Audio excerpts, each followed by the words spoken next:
the block, and we're going to be talking about Ethereum. So before we get started, just if you guys have any questions for either of these two, you can go on our chat, which is coinmarketcap.com/chat/cha-cha-chats, or you can ask us on Twitter or on YouTube. And then after the analysis, we'll be answering your questions. And now you guys can introduce yourself in whatever order you desire. Go ahead, Lucas. Great. My name is Outumuro. I'm a senior analyst at IntBlock, which is a crypto analytics platform. You guys might have seen us in the Onchain tab within CoinMarketCap. And I lead our research efforts into growing areas, quite focused in Ethereum, and excited to talk about it with the Wolf of All Streets. Thank you guys again for having me on for a second time. The first one was awesome, so I'm really looking forward to it. My name is Scott Melker. Most people know me from Twitter as the Wolf of All Streets, and just a guy who trades and has been doing it for a really long time and learned every hard lesson along the way, and hopefully can help a few people learn less hard lessons as a result of my own mistakes. So we'll get started. One thing I forgot is that our cha-cha-chats are tea themed.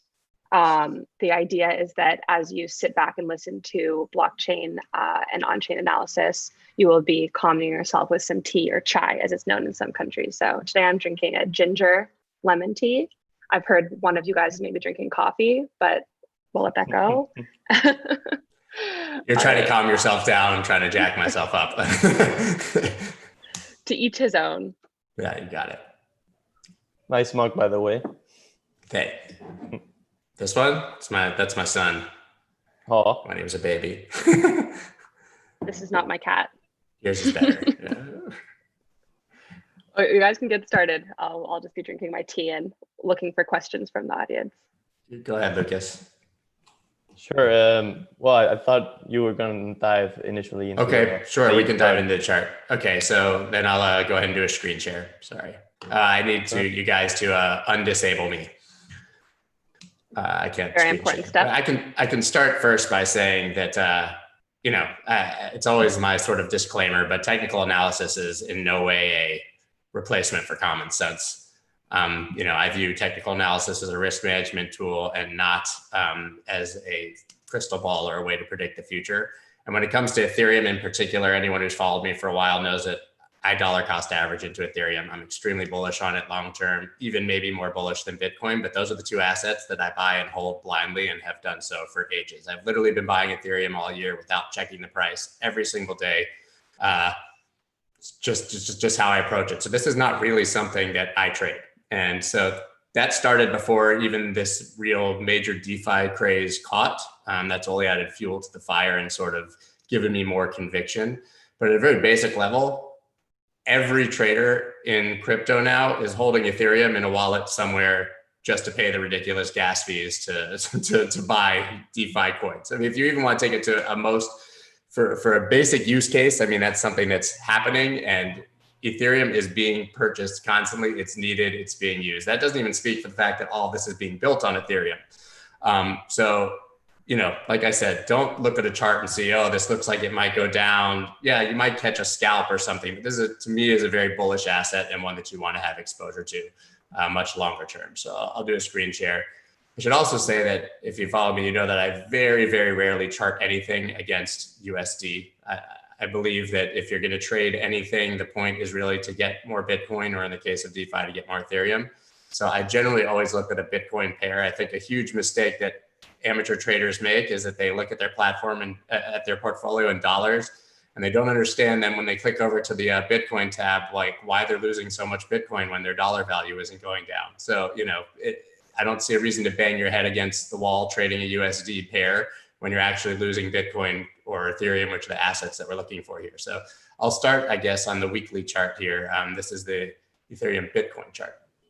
So as I said, I mean, I've been bullish on this for a long time. I've been buying it literally, all year and already had it. I mean, the last entry I had was at $82, which is, I was buying it obviously $10, $20, $30 long ago, but I bought heavily back in $82. And then again, started kind of in this area. You can see that we had a double bottom here. Also, another note, you constantly see people talking about double bottoms just because they see this. A double bottom does not exist until the highest point between them is broken. So this red line is the swing high between the two bottoms. And that's where you can say, so right here, this became a double bottom. Down here, it was just an idea.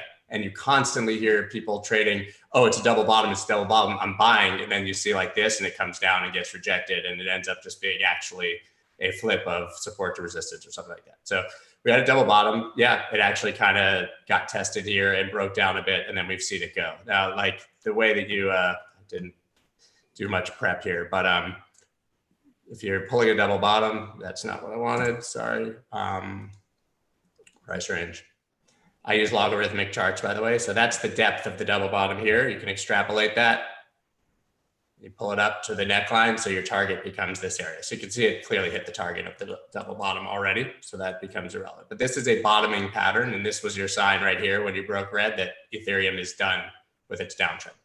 So you can also see we have this low, higher low, higher low, higher low, higher low. This has not done anything to indicate any bearishness this entire year, really, right? It has pullbacks, it has retracements, but none of that is bearish at all. And you can see that now we're testing an extremely key previous swing high here, which you would view as a resistance level. And we can tell, you zoom in, look at how perfect that was rejected there in its first try, right? So actually, if you're a trader, this right here would probably be a textbook short if you were scalping, right? It's the first try at a key line, come down a level. So yeah, you could have shorted it from, I think it actually got there and then came all the way back down here to exactly to the next support level. So it's pretty incredible and then continued up. So if you're watching Ethereum, you can see we're sitting right on an extremely key level here at 3481848. So slightly below it right now. This is a weekly chart. We want to see it hold. We do the dollar weekly versus the dollar. You can see this was 1400. Complete long downtrend, lower high, lower high, lower high, lower high. So we had the break of this descending line, which is the first signal. It was retested multiple times here, kind of traced down, and then we popped up. But really, we have the purple line here, which happens to also be a support back to here. But this was the swing high between these two bottoms. So we just confirmed a double bottom. So if you want to kind of do the same exercise that we just did here, should be a disclaimer that things don't usually hit their targets, but we pull that. By the way, it looks smaller like that because it's logarithmic. If it was a line chart, it would, you know, be exactly to the dollar, but this is based on percentages. So this alone should bring us to $640-ish, right? So, and a really important note also about trading is that if we see a retrace here, people are going to start screaming that it's dead, it's over. But let's pull Fibonacci levels here. Of this move to here, I pulled them. So these are the retracements. We have not, you know, we have not even retraced 23.6%. Even if this came down to 225, 194, 166, this would all still be considered healthy retracement for a bullish movement and continuation up, right? Any move should be retraced. In fact, if you don't see that retracement is when you start to worry that you've gone parabolic, you're in a bubble, and you're going to see a 2018, you know, 80% dump from the top when you get all the way up here. So yes, I would say that right now on the weekly chart, which hasn't closed, we have, you know, these sort of tweezer tops here, and they're at an extremely key resistance level. So maybe we'll see some retracement, but none of that is really particularly relevant to me. Zoom into the daily here, you can kind of see it's really the same idea, but I mean, this is like just extremely bullish movement, right? Up, hit a level, retrace back to the next level, up, hit a level, retrace back to the next level, up, hit a level, retrace back to the next level. It's just climbing the stairs. I mean, it's incredible. It's a beautiful chart. And I really see no reason to be particularly bearish on it. I can zoom into the daily here. I haven't looked too closely. The levels are probably slightly different. And you can see this purple line that I was talking about. I mean, it's just incredible, right? That's the neckline of a double bottom, and it's just getting these perfect little like tests right here. And then a retracement, you know, if you look at the top of this somewhere around here, and you've got, you know, a wick through and then break. And so we really now at this point, you want to see it above 447.51, like something like where it comes up, retest it, and then continues up. But from a chart perspective, from a fundamental perspective, I see no reason not to absolutely love this thing. And I've been saying that since we saw this downtrend broken here. I bought here, I was selling here, I was buying here, all, publicly, and then have continued up and just buying really blindly, as I said. I mean, that's the gist from a sort of the higher time frame chart perspective. I'm sure you guys have some feedback on that. Yeah, so while the audience questions are coming in, we have a few. Lucas, if you have any questions to start with, while I'm just also giving the people the chance to ask away. Sure. So I'm just wondering, clearly fantastic technicals. Yeah. I look also at, working in a crypto analytics company and all, at the network activity. I was wondering what type of fundamentals you have a look at to see like the growth in Ethereum usage and stuff like that. For me, like I said, I don't dig too deeply into it. I am more of a technical trader. And Like I said, for me, I can assume that those metrics are rising just based on what I'm seeing as far as like social engagement, the usage, the incredible amount of trading happening on Uniswap and other similar platforms. So I don't necessarily check those things, but the actual metrics. But I mean, I think it's pretty obvious that usage of Ethereum is increasing.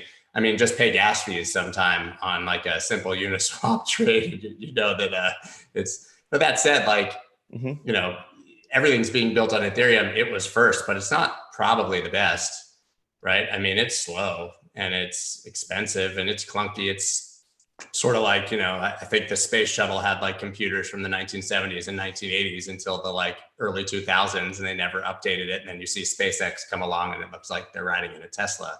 There will be platforms that do this better, but everything's being built on Ethereum. It's going to be interesting, I think, to see what happens with 2.0. I can't imagine trying to implement something now with how much is happening on Ethereum. So it's going to be, I think, a major challenge for them. But I mean, as I said, I think everything's on Ethereum right now, and it's being used. I mean, what more could you possibly ask for, really? I agree, and yeah, definitely, I'm seeing the same patterns you're discussing in the network data. So quite bullish on it long term. Early days at the moment, of course, and there's some drawbacks from the increased usage, as you mentioned, with the gas fees. But overall, there's definitely high demand for it. Yeah. So I don't know, Molly, if you want to dive in. Yeah, I have some questions. And Lucas, you can also feel free after this to share your screen if there's any into the block things you want to share. But so this is directed to Scott. This is from our chat. This is user 4450515. Are you able to persuade other traders to benchmark against Bitcoin? What arguments and ways work to convince people to get rid of USD benchmarking? Yeah. USD benchmarking, to me, it's just a false metric, as I sort of mentioned. Like, why bang your head against the wall, like taking hundreds and hundreds of trades if you could literally sit in Bitcoin and make more money? So it's not a matter of, even if you care about dollars, like it's not a narrative, dollars dying, Bitcoin's the future, we need to get more. It's literally the fact that most of the time, just putting your money in Bitcoin and doing nothing will make you more dollars. Right? So people are trading these pairs and they see it go up. If Bitcoin goes up 15% and your BCH USD pair goes up 5%, well, you've lost Bitcoin. And if you had just been sitting in Bitcoin, you would have made more money. So to me, it's just like, it's a rational thought. And it, as much as like, I think it's overwhelming for people to trade Bitcoin pairs the first time. I mean, I remember like logging into Bittrex at the end of 2016 and being like, what the am I even looking at here? Right? Like I had no idea. It didn't make sense. It seems complex at first, but it's actually much simpler for calculating your portfolio value at the end of the day if you just focus on growing your Bitcoin stack. This is a rare opportunity in life where you can compound an asset that's also rising, which is not something that happens in other markets. And I don't think people realize that. Yeah, think of it this way. If you could have like started trading stocks to get more Amazon stock for the last 10 years, as opposed to just for getting more money. Like, Amazon was always kind of this crazy rising asset. And what if all your trades got you more Amazon instead of more dollars? You would be extremely wealthy by now. So it's kind of a similar mentally if you have to view it that way. An interesting comparison.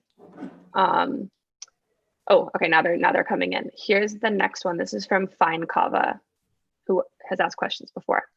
How do you make sense of Ethereum's price in relation to DeFi coins? For example, should Ethereum's price eventually capture any gains from DeFi? I think it is. Wouldn't you say, Lucas? Yeah, I mean, I it would say definitely that that's a has. huge. I think that's why we're seeing such a disproportionate increase in Ethereum versus Bitcoin. For sure. Right now, it seems like ETH is leading the market along with the DeFi hype, because that's where realistically most of the DeFi is getting built on. I remember this was like more debated in like June, when like DeFi total value locked just surpassed like 2 billion, and the comp liquidity mining release got started and all the hype. Back then, ETH wasn't mooning yet, but it definitely has seen some growth, especially when the ETH price has risen. I don't know if you've noticed this, Scott, at least I have in some charts. You do tend to see some pullbacks in some of the DeFi coins that have been overextended, probably moving into ETH. Right. Very similar to when Bitcoin moves and the entire altcoin market suffers. It's almost like, I always chart Bitcoin dominance to determine the relative safety of trading altcoins in general. If you, it'd be cool. It may exist, actually. I've never even thought of that, but to have an Ethereum dominance chart, versus other DeFi assets that are built on Ethereum, I think that would be an extremely useful metric. And we would see exactly what you're talking about. Is that if ETH rips a little bit, you see people FOMO out of those other coins. Because people on Uniswap and stuff, I mean, you're talking about people who, like, if they see it go up or down in an hour, they're in and out. It's like the ICO 2017 altcoin thing times 10. I mean, it's very fast moving. So yeah, if Ethereum rips, I think people, really FOMO back into Ethereum out of all of those other positions. That'd be really cool. I want to get that chart. I have another question from the audience. This is from ETH head on our chat. What percent of your portfolio do you allocate to Ethereum versus DeFi coins? Me? I believe generally in just like a classic portfolio balance, which is 70% long holds, 15% cash, 15% for trading. And so, my 70% long-term holds now is effectively Bitcoin and Ethereum. And like, there's a few other altcoins I've moved like the last 10% in because they did so well that it's like, you're playing with the casino's money to some degree. So I don't see it's just a part of my greater portfolio. These DeFi coins, like if you're trading on Uniswap with no stop loss and no risk management to even be able to practice, I won't put more than 1% of my trading portfolio into any of them, because if they go to zero, then I've lost the 1% that I'm willing to lose on the trade. So it's not really an Ethereum versus DeFi thing for me. They're all sort of in the basket of trades. I have no real interest in investing in many of these things. It's just not how I approach it. They become investments if they do well enough as trades, really. From my point of view, first, obviously do your own research, and it's not financial advice, disclaimers.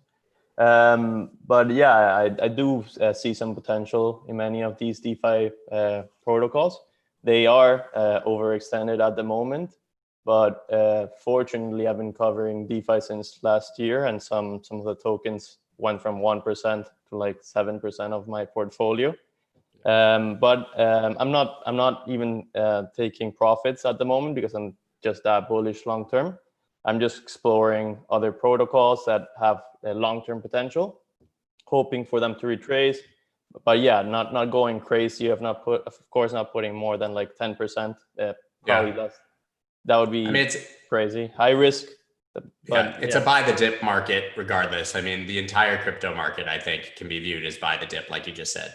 So for me, like if I had something that was 1% and went to 7 or 8%, I'd probably sell 2 or 3% and then move some into, get my money out and take some nice profit and then move the rest and don't think about it, because then it becomes a completely emotionless asset. You've made your money on it. You can't lose, and then you can ride the wave. So you're a little more bold than me, but I'm also probably older with kids, and it's probably a matter of place in life, to be able to sort of ride that wave. No, I realize it's probably the correct strategy to take some profits, but I'm just like bullish long term, and I think the bull market might be just starting. So I do agree with that. Yeah. I do agree with that. I think this is the beginning. something very big. Nice. I hope it is. We all do. So we have some more questions from the chat. This is from user 4450515. Again, okay, second time. Nice. Any plans to hedge Ethereum 2.0? I guess it's hard because we don't know when it's gonna happen. Yeah, of course, there's a lot of uncertainty. I heard there were some issues recently with the Medalla testnet. I think if it gets delayed, unfortunately, the price will suffer just because there's always hype in such a nascent industry with upgrades. So if ETH2 gets delayed to next year, probably it'll retrace a bit. So you can hedge it with some put options or just plain shorting it. But it's risky at the beginning of a bull cycle. So I wouldn't allocate too much on a hedge against ETH. I agree. It's kind of like I was saying with the chart. I think that's a matter of like timing a scalp well, rather than, I would just be more of a dip buyer than trying to hedge against it. Like if we see those sort of retracements, I think we're beginning of a very large cycle here. We see everything's super bottomed out. I personally believe, and not financial advice, as he said, but I believe Ethereum is going to go higher than we saw it in the past. So I have no interest in trying to jump out in front of that train. I'd rather take a ride on the caboose and just to hopefully make a lot of money on it. Someone from YouTube, you kind of answered their question already, but this is from a user whose name is Poopster. Nice. And Poopster asks, does Ethereum retrace? I just had to ask the question with that name. Does Ethereum retrace? Does Ethereum retrace to the high? Does Ethereum retrace to the high 300s from here, or is this the next leg up? I do think you have basically answered this one already. I can show you one more thing on a really quick screen share. That I forgot before. Anyone who follows me knows that I love RSI, and we do have this is on the Bitcoin pair, but I would imagine it's there in the other pair as well. We do have a significantly overbought RSI and bearish divergence with price on that. This would generally indicate that we should see some retracement. And so, I don't have the equivalency, but for me on this pair, maybe like 360 or something, back to this area. So I don't necessarily, like I said, it would still be healthy even if we go down to the 200s. It doesn't matter to me. That's literally irrelevant to me. That's like automatic buy blindly. I love it. Give it to me. But I don't know that we'll necessarily see it. But if you see this kind of bearish divergence, the only thing now I'd be watching is to see if we get a hidden bullish divergence, like if this RSI here gives us this definitive elbow up, like something a little harder, then we would have, from here to here, lower lows on RSI and higher lows on price, which would basically cancel this bear div and indicate continuation. But I do think we could definitely see some retracement. Bitcoin's not at its strongest moment here either. So I've also been noticing along those lines correlation to gold. Unfortunately, well, I don't know. It's probably better to be correlated to gold than to stocks for the crypto ecosystem. But yeah, I saw even yesterday price dropped as soon as gold futures started dropping. Yeah, to me it's less the correlation to metals than it is the inverse correlation to the dollar, and all of those things are somewhat inversely correlated to dollar. For sure, it's kind of, but the dollar has been definitely driving all of these other assets. I think the drop in the dollar, I should say. So, and the dollar looks interest rates, yeah. So we're going to see it's going to be really interesting. But yeah, it's hard not to. You can look at a silver chart, and a lot of people have done that equivalency where you say silver Ethereum or silver Bitcoin, and silver's kind of gone, and you're expecting this to follow. I have another one from the audience. This is from Bag Holder from 2017. And he or she asks, how much of fundamental analysis versus technical analysis versus Twitter analysis do you consider before entering a trade? Is there a ratio?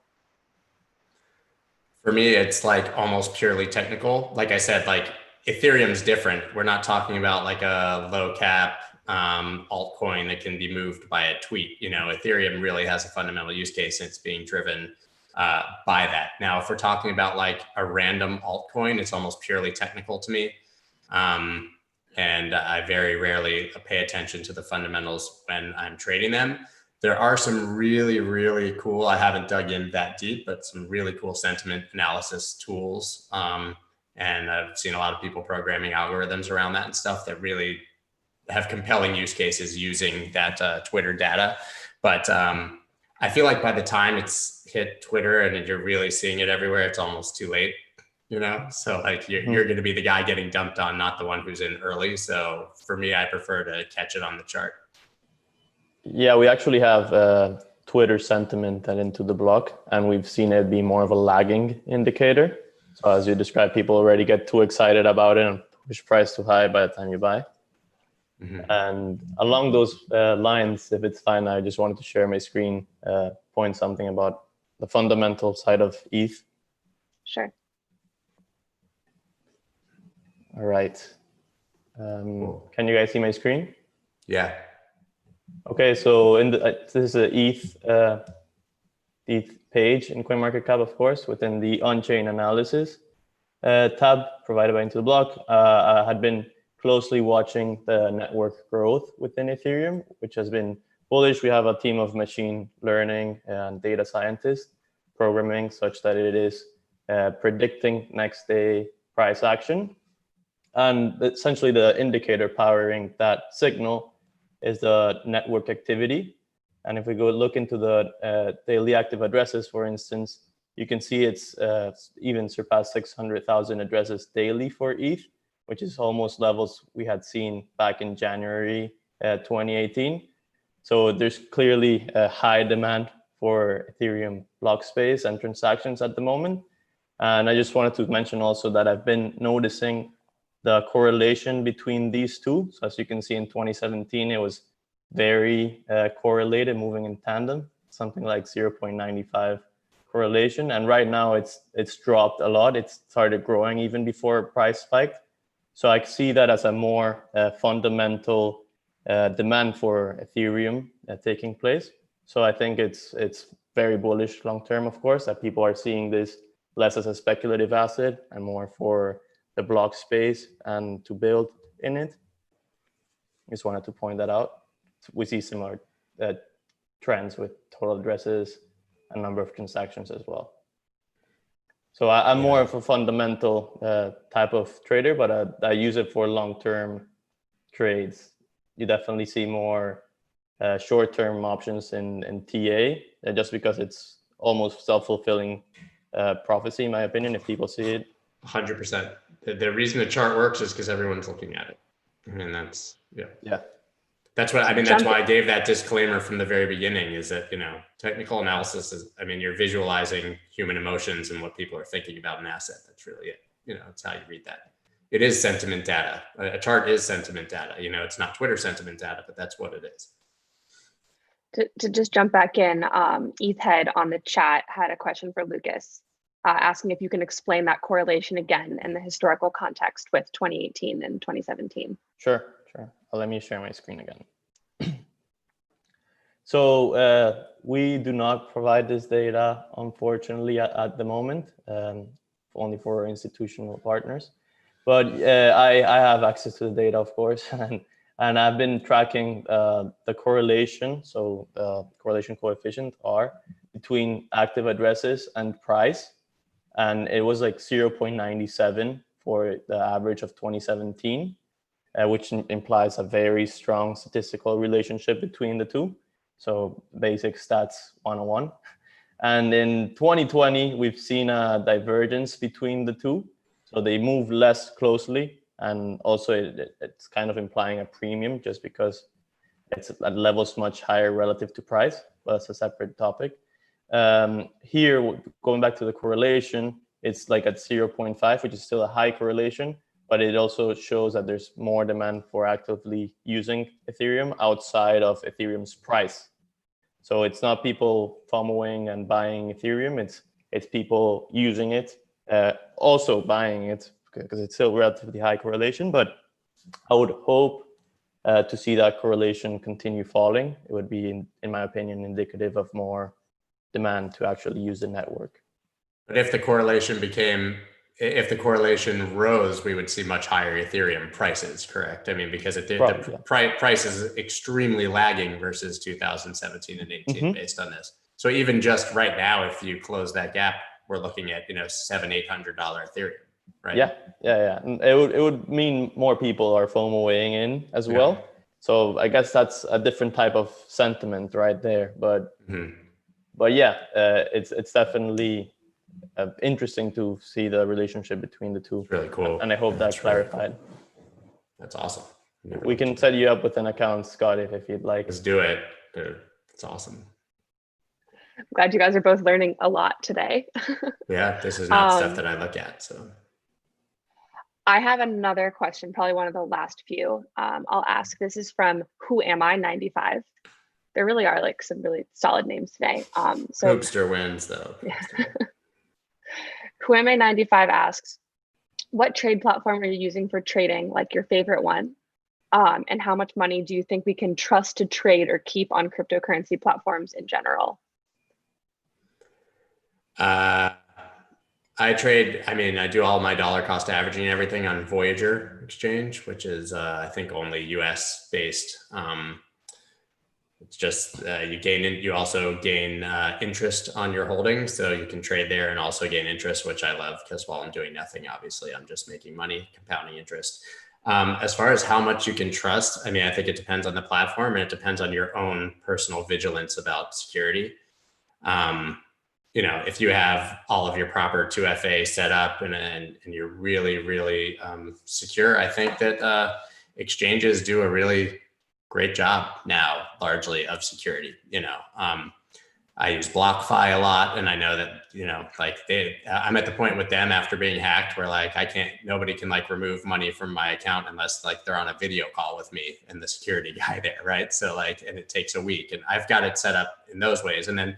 On Binance, if you have a YubiKey, you can have it where you have a Proton mail address that theoretically should be unhackable. You need a code from that. You need a code from your, Google two-factor authenticator, which should be on a separate device and not even on your phone, and your phone number shouldn't be attached. And then you also need to tap your YubiKey.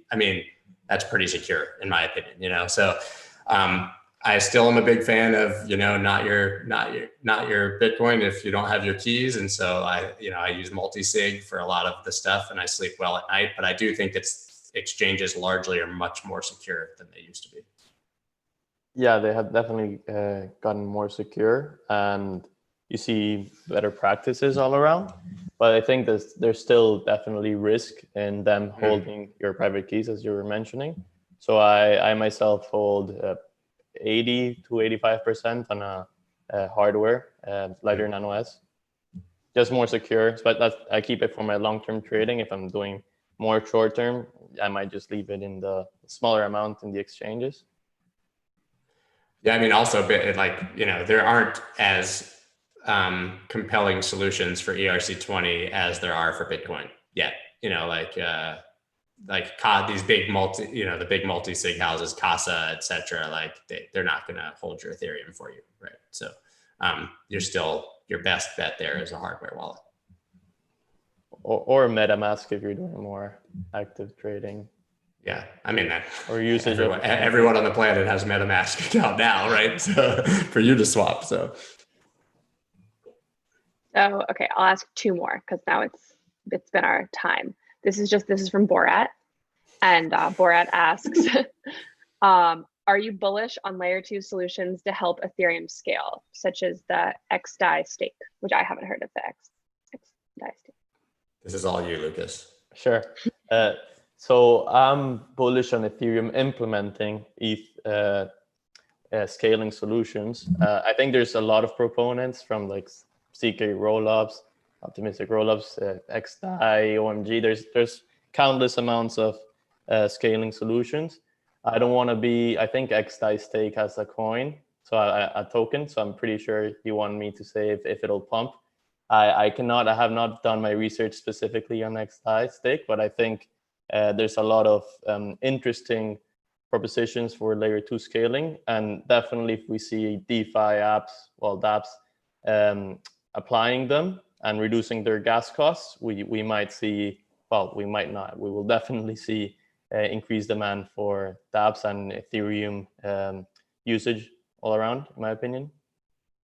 Because right now it's just the cost is prohibitive to take like a stake on synthetics, and sometimes it costs like $90 to earn $10. So it's definitely not worth it for smaller investors. So if we see more implementation of these, I think DeFi might be getting more actual usage from smaller players. All right, so there's one unanswered question, but I feel like it will cause a 40-minute answer, which is Poopster asks if you guys can share thoughts on Link. So maybe we'll put a pin on that one and we'll have you guys come back. You can reference the last time I was on the show. Yes. I did literally like 15 minutes on Link, and I said it was the most bullish weekly chart that I'd ever seen in my life. So I don't think that has changed long term. My very short answer is that it's going to be one of the big players, and it's going to continue to rise over time, in my opinion. There you go. We'll end on that bullish note. And maybe you guys can give a shout out to your, I don't know, social media profiles where people can find you if they're interested in following you, where they can find Into the Block if they're interested in learning more about those indicators. Sure. I posted mine there. And well, thanks for having me, Molly. And nice to meet you, Scott. Nice to meet you too. Yeah, you can find me at Scott Melker. It's easy. SCOTTMELKER. That's it. Yeah. And thank you very much for having me back. It was awesome. Yeah, we'll probably have you back again. I'll probably see you guys soon at a different chat. So remember, keep drinking your tea, stay calm, and trade well.